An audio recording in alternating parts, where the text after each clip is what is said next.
Clearly we're in an interesting period post-Brexit with the changes in the exchange rate, the business rates re-rating and also the national living wage.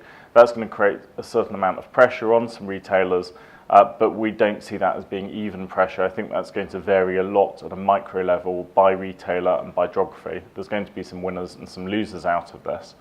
And what we do is we work very closely with our retailers. We're very careful to understand how they're doing and how they fit into us and our portfolio.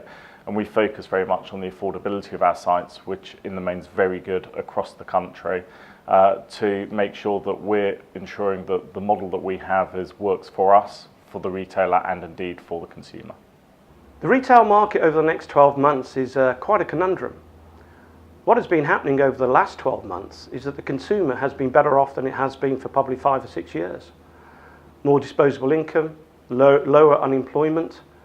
In general, consumers are well off. However, the high street is still struggling somewhat as there is a lack of confidence potentially post-Brexit. So there's a whole bound of uncertainty.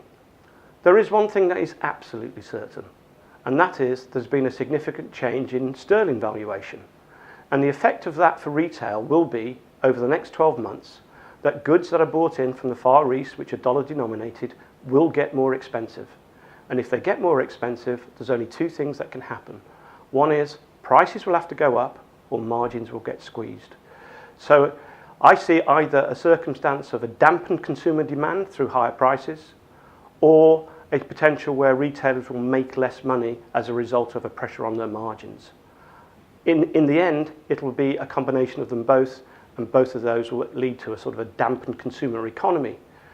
Remembering that as far as GDP is concerned, the consumer economy accounts for about 60% of GDP, so there will be rocky road as far as the general economy is concerned too. In terms of the change in the retail market over the next 12 months, I'm optimistic and very positive. I mean, we have Brexit. I mean, we're not seeing deals stalling or falling over. We're seeing the landlords that we act for being very positive. With the loss of British home stores, they're actually seeing that as a positive opportunity to really develop their offer in terms of modernising very more run-down shopping malls, etc. So I truly believe that there can be real optimism. The changes in the retail market over the next 12 months, well, if I knew that, I don't think I'd be doing the job I'm doing.